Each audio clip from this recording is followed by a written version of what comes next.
Well, what's going on, YouTube? Welcome back to A Therapeutic Edge. It is lovely to have you here today. On the table is what should be day 2 of the week of Rosecraft Blades knives. This is from their Modern Folders collection. Earlier in the week, I did the Ajuta, which I really like quite a bit. This is the Mohok. And I'm guessing it's the Mohok because it's got a little Mohawk. But really what that means is you get a really attractive, I love this blade, harpoon blade. It's a steel liner lock. It's got, is it micarta? Yep, micarta scales on top of steel. Open construction with just a couple of barrel spacers going on right there. It's got a clip that's not monstrously not deep carry, but it's not too bad either. It's got a spot back here for a lanyard if you're into that sort of thing. The liner lock is locked up at about 35%, and you can get to it easily at this cutaway right here. So opening and closing the knife is very easy. Deployment is the flipper tab or these thumb studs, which work very well. This one sings a little. I don't know if you can hear that. That is the detent ball sliding across the blade. I'm guessing it's because of this like really dark stonewash, right? Gives it just a little bit of friction. I oiled this, and I'll be darned if it's not just still sharing its oil back with me. Anyway, I do love a good harpoon, and that's what this is. It gives you a really great place to plant your finger when you're working close to stuff. You'll notice this has got a very large sharpening choil. It does work as a forward choil, but you're going to want to be a little cautious if you got big hands like mine. Beyond that, I'll move the box out of the way. It is just a very comfortable and easy to carry knife. It is lefty friendly. You can swap the clip over here, which is very nice. You can see it's got that cutout right there. Now it's interesting. Inevitably somebody's going to comment that they should have put a plate here. And yet when I show knives that have a plate here, somebody always says, I hate those plates. So there's no way to make everybody happy. In this case, there is no plate, but you can just flip the clip, which is a nice touch. The stonewash is really dark. It has got the Hawkins Rose logo on it. This is the RGM 001, which is the model number, and of course it says Rosecraft right there on the blade. It's a reasonably thick slice of D2, but it does come down to a very acute and therefore a very sharp edge. It's got a fairly tall grind, which makes that possible.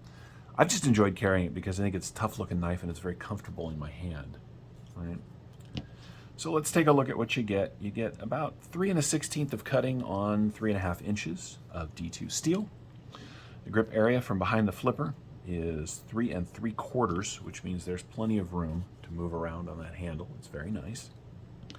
Knife overall from tip to tail, we're coming in at 8 1/4, so it is a full-size knife. Width, we are coming in at just a little over a 1/2 inch. That width mixed with this handle shape means it is a very, like I said, very comfortable in hand. And I said you can come forward on the choil if you wanted to work up close, and you can.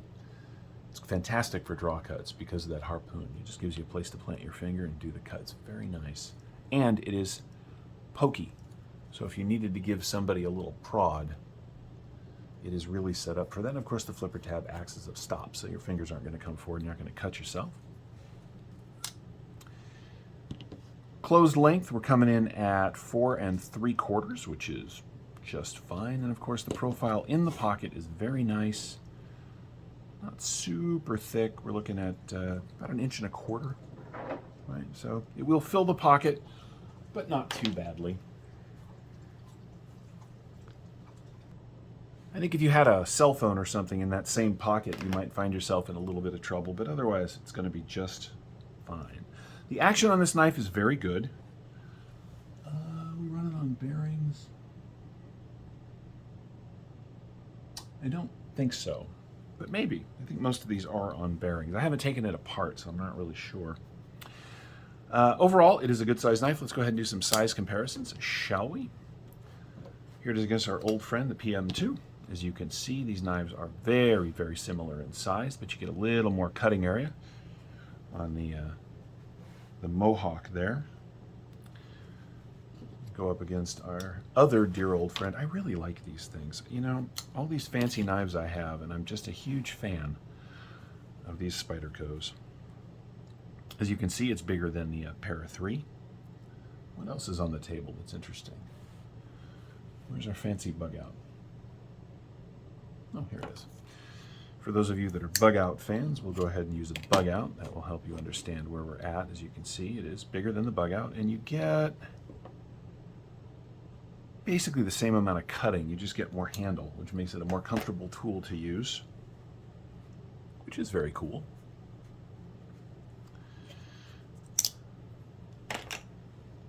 It's a nice knife.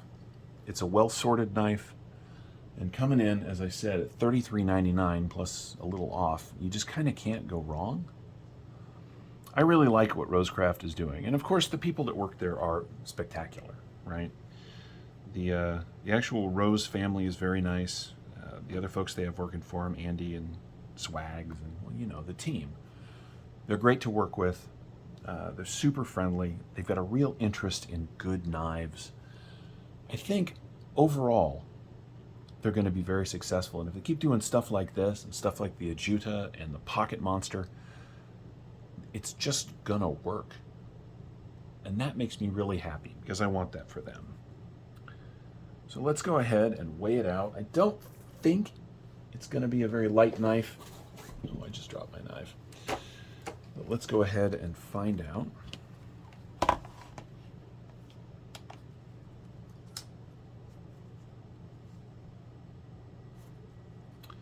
Let's see. This is going to come in at 135 grams or 4.8 ounces. Yeah, it's not a lightweight. But I'm okay with that, and I'm okay with that because it means, well, it's substantial. And this is a working tool. Like, it's designed to be that way, and it feels that way in hand. The stamped steel clip is a little stiff in the pocket, but it slips in and out of jeans, no big deal. The liners are sort of thick, and I think that that is leaning into the sort of hard use design that goes with this knife. The blade itself, as I said, offers, let's see, a reasonably thick slice of D2. Yeah, we're coming in at 3.5 millimeters, which works out to be 144 thousandths of an inch. Thumb studs are very nicely done, and they're well out of the cutting path, which is a very nice feature. In short, the Mohok, and I told you guys I was going to do kind of my favorites first. I really like this knife. You know, I've got a ton of like overly expensive and yada yada yada knives, but this thing is just well designed, well sorted, comfortable in hand, easy to carry, and it's an attractive overall design. And it's 34 bucks. I mean, that's a win all the way around. This has been the Rosecraft Mohok. Link to their website will be in the description, as well as other details. If you want to go there and check one of these out, don't forget to use Therapeutic Edge, all one word, at checkout. Give yourself a little bit of a discount. I hope you've enjoyed this look at the Mohok. I know I've enjoyed having this around. Thank you so much for your time today. We'll see you next time.